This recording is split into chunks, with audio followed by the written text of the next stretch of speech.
obviously wish him really, really well, just not when he comes here. He has to be classed as one of the greatest all-time Liverpool players. He sits on the top table with the likes of Dalglish and Souness and Billy Liddell and Roger Hunt. I mean, Liverpool are lucky to have so many legends down the years. He's certainly right up there with everybody. You've got to look at Istanbul as one of the greatest moments of his career, our lives, basically. I mean, 3-0 down half-time, he gets the first goal back, he whips the crowd up, Vladdy gets one back, Zabi misses a penalty, puts it in, and half an hour later he's lifting the European Cup. So that's the ultimate. But it's just one moment, isn't it, in one of the most remarkable Liverpool careers there's ever been. Nobody's captained the club more than Liverpool. Nobody's probably given more as an individual in a team that needed an individual to give, maybe other than Billy Liddell, who I never saw, but from what I believe and what I've read did the same. And he's ultimately one of probably the 3 greatest players to ever wear the red shirt. Oh, mate, how long have we got? I mean, for me, obviously growing up like an early 2000s kid, Gerrard was my hero. I mean, every week, especially playing in that kind of below average Liverpool side, he was just the man. And obviously the 2 that stand out are obviously Istanbul and the 2006 FA Cup final. But I mean, you could probably look at every week he played at Anfield and the goals he scored, and to drag that Liverpool side from, you all know better than me, below average, some of the players in there to kind of the pinnacle of Europe, just big things he did for Liverpool, and he was a massive part of our club and our history. So I don't think that's ever going to go away, no matter what club he goes to, whatever he does somewhere else. And then hopefully, if he does well, eventually it all ends up coming back to Liverpool someday. So, good on him. Wish him the luck. I think it will be an excellent reception, but then the game will start and then it will all be about Liverpool and Villa. So I don't think the crowds will particularly show their idolatry of him during the game, unless we're 4 or 5 up. But I think it will be rapturous at the start when he first comes out, pretty much the same afterwards. But during the game, he'll just be any other manager, I would imagine. I thought it was really sensible when he started at the academy, because it was kind of, he could do his learning at a club that he knew. He knows the system, and obviously it was away from the media, wasn't it? The limelight. He could kind of get on with the basics, and he had success with the likes of Curtis Jones, and you can see the kind of discipline he's installed in him. To be fair, when he went up to Rangers, I was quite sceptical, because I thought it's kind of a lose-lose. I mean, if he wins the title there with Rangers, it's the Scottish League, isn't it?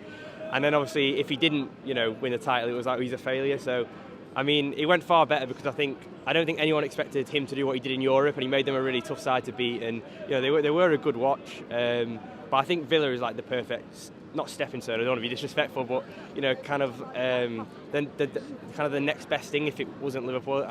I think you can look at even Solskjaer and Lampard and all those, and even Arteta maybe to a degree in his early days at Arsenal. You don't want to give someone a job just on what they did 5-10 years ago. So I think Liverpool have got to be extra cautious. And I think you speak to any fan here today, I think everyone would have wanted there to be another Premier League club manager for Liverpool. It was only, no one wants it to end in tears. And whether he's the man to take over Klopp, time will tell. It will be a tough job. There's going to be a rebuild there.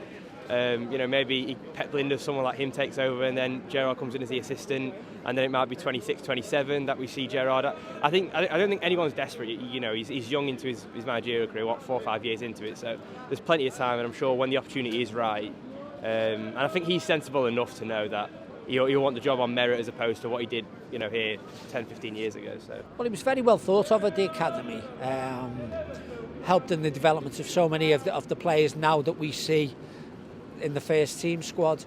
The call to go to Rangers was probably a little bit left field. Maybe a lot of people thought the jump to one of the great institutions, certainly in Scottish football, how would he deal with the pressure? Well, to stop Celtic getting their 10 in a row, he will be forever revered, I think, at Ibrox. And I think that has served him really well for the Premier League and the exertions in that competition. But I would say that you can't take your foot off the pedal in any game in the Premier League, whereas perhaps in Scotland you're saving yourself for the Old Firm clashes and maybe the likes of Hearts and Aberdeen. He'll get a fantastic reception, but I think Klopp will know as good as anyone. As soon as the whistle blows, it'll be business as usual. He won't get any special treatment. No one's going to roll out the red carpet for Villa. They're a good side. They got ambitions of their own to probably get into Europe. But I mean, beforehand, pre-match, I'm sure there'll be a big embrace between him and Jurgen Klopp, which I'm sure will be lovely to watch. I think the big thing about going to Villa is it shows courage. He could have just stayed at Rangers and probably won the league again, won the cup again, done the same next season. It's a 2-horse race, isn't it, every year? Aston Villa, there's pressure on him. The owners have got money. They're a big club. They won the European Cup, as he said himself. But what have they done in recent times? I mean, the most recent thing people remember for is going down. So they're back up. They've established themselves. They weren't in trouble. Obviously, didn't kind of work out from the start of the season with new players that have come in. He's got to lift them again. I think the expectations are that Aston Villa are certainly top half of the table club and are a club that should be challenging for the European place, and they'd be expected to do that. And if he doesn't, then like any other manager at any other club, he would be in trouble. But he's got the cajonas to go there, to go to Villa Park, see what he can do, and it potentially puts a future job at Anfield at risk if he has a terrible time. I mean, if Villa went on a run second half of the season or next season of 10 games without a win, say 1 or 2 points, then people here will be thinking, well, is he the right man to eventually replace Jurgen? By the same token, if this season he goes on a run of 10 wins or next season, there'll be the clamour saying, well, it's already a done deal, he's an ex-Liverpool manager when Jurgen goes in 2024. So I think there's a lot can happen and can go both ways for Stevie at Villa, and obviously wish him really, really well, just not when he comes here.